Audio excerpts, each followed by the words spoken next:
Hey guys, Kyle the Death Knight of Anime here, bringing you my review for My Hero Academia Season 3, Episode 19. And so this is actually an interesting episode because it has a lot to offer, and yet at the same time, there are definitely moments that might be questionable to some. And at least for me, when I watched it, there were some questionable elements for sure, and some elements some elements that in a way are actually also foreshadowing some stuff that is going to happen by pretty much the end of this arc too. But so the episode wasted. So I'll say right off the bat that the episode wasted no time in just jumping right into the next and final test, which is to rescue people from the destruction. And in a lot of ways, I thought this too when I read the manga. I think it's actually kind of hilarious how there's actual people out there who are specialized in needing to be rescued. Like, just the whole concept of there being this basically group of people that have this company or this organization that exists solely to be rescued is kind of freaking hilarious to me. And in a way, I feel the whole I think it was HUC organization. I feel that with that whole HUC organization, I feel that this is sort of the series' way of mocking the whole damsel in distress, or the whole thing of the main hero, of the heroes just coming in to basically save the day from world-ending events. Like, I feel that's almost I feel that this whole thing is the whole thing with the citizens in need of rescue organization is kind of mocking that whole damsel in distress kind of thing. and yet at the same time, even though it's funny, it makes sense.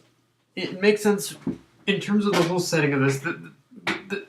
Both Ida and Izuku mentioned themselves. It was very heavily mentioning the whole incident in the Kamino Ward, and in a way that honestly makes way too much sense, because if you think about it, basically, I've said it many times before, but I'll say it again. With basically All Might in retirement, the villains are going to gain a bit more of a foothold. So because of that, I think it's more than obvious that there are going to be more situations pretty much like the Kamino Ward in the future, like situations that are just going to be out of the hero's control, and they need to just they need to think on their feet constantly in order to know as to what moves in order to make at any given moment. Like it is good that it's in a way it is going to seem excessive, but in a lot of ways it is good that the whole hero organization is taking into account that we need to prepare these kids for those situations. Like, it really is just that kind of situation for sure, where they need to prepare for anything and everything. And that one line from Inasa in this episode basically confirmed everything we needed to know. The thing about Inasa is that in some ways he shares Stain's values, that being a hero is more than just a title and a job. To him, it's a radical but still understandable idea that when you take on the title hero, you should always put others before yourself. But of course there's that. Like, that's basically Stain's pretty much standard logic. But to Inasa, he pretty much he also believes that you need to have 100% commitment to. You need to have 100% commitment to it. Like, you can't go halfway. And honestly, looking back, it is relatable in the sense where when you look at all the times that heroes have stepped in, they have had some, I think, desire at the core to save people, but at the end of the day, it's also been done in order to achieve their standing. So Inasa in a way is kind of projecting his whole disdain at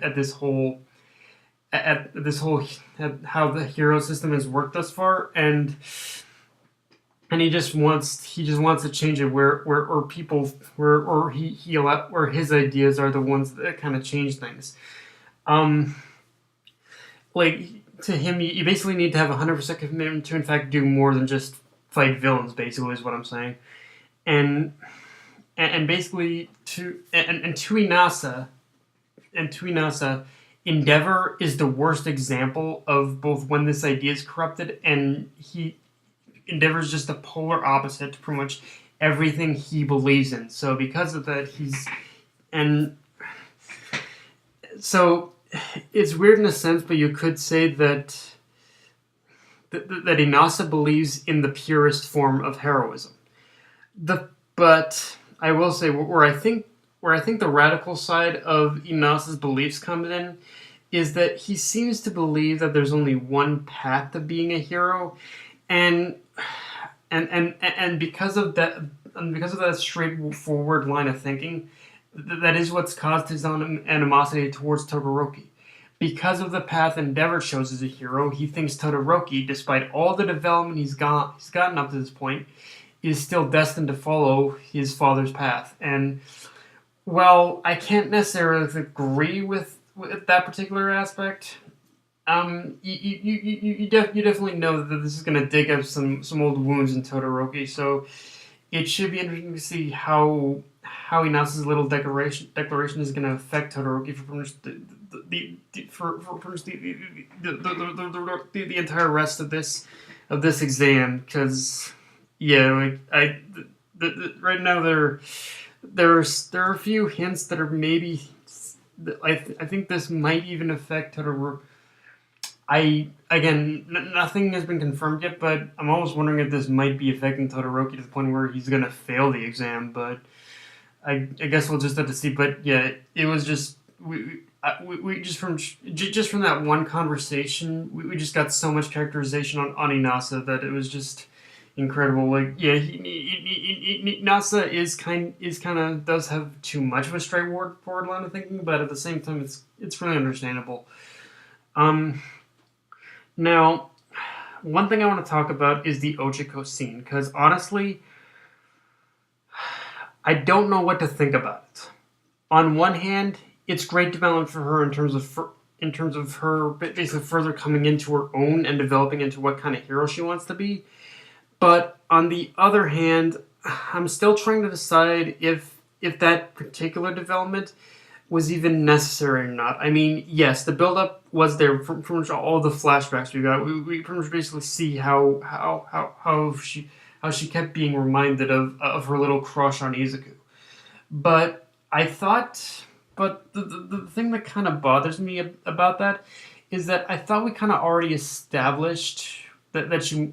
I thought we kind of already established that Ochako was basically already determined in order to move past her crush and do things without Izuku's help back in like season 2 or something. Like this is one of those things that just seems it makes me question if it's really necessary or not.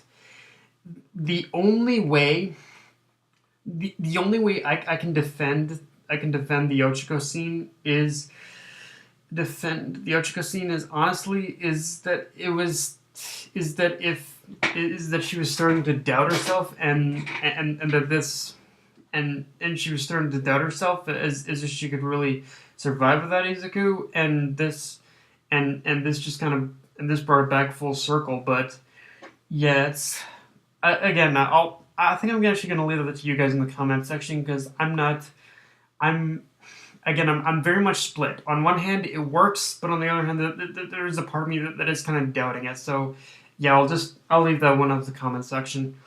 But moving away from that, though, I really like how this episode simulated actual situations that required different groups to actually think on their feet and use their use their brains on the fly. Like with each individual person, with the different groups pretty much needing to definitely contribute in some form or another in order to save people, and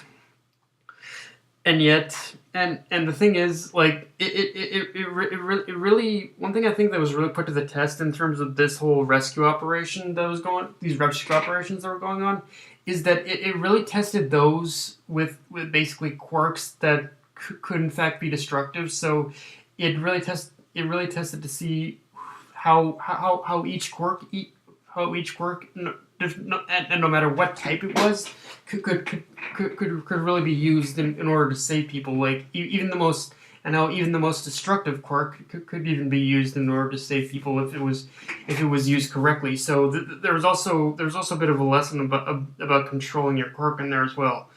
And and I like how people were, how the students and the groups were being judged on how coordinated even the rescue itself was. Like there was a lot in this episode that just kind of reinforced that pretty much doing a rescue as a hero isn't exactly as easy a job as it looks. There is an actual process to it that definitely requires you to in fact save people properly, like in order to keep them from panicking, in order to make sure that you get them safely without injuring them further. Like there's just so many factors about rescuing people in this episode that ended up coming to light, and I love it.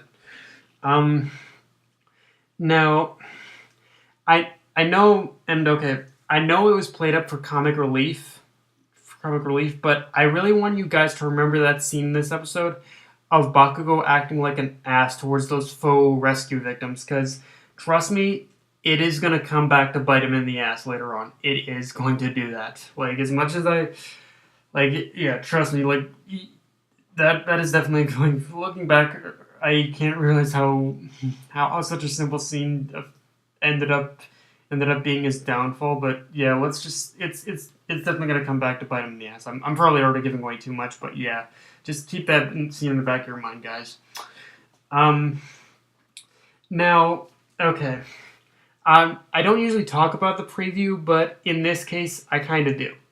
The next episode for anyone who's seen the preview is going to be a standalone filler episode. And if I'm being honest, even though I'll watch it, I wouldn't expect a review from you guys, because like I said, it really seems like one of those episodes where even though I'll watch it, I probably won't review it, because the thing is, in terms of the majority of the filler episodes that have happened in My Hero Academia up to this point, all of the filler episodes have had something to contribute to, have had something to offer, and even kind of contribute to the overall story. Even if it was filler and it didn't affect the main plot, it still kind of contributed to at least the character development. With this next episode, however, it really seems like one of those a side story case from like a. It really seems like a side story case like of like an episode that probably should have taken place in a previous season, almost kind of like those. It really seems like kind of one of those like One Piece Toriko crossover episodes. So yeah, I wouldn't go expecting a review from me in terms of the next episode, guys. So yeah, that's just me telling you that straight up. But yeah, guys, that's all I got for this review. If you enjoyed the video, like, comment, subscribe, follow me on Twitter and Facebook. Death Night for me, signing off. Later, guys.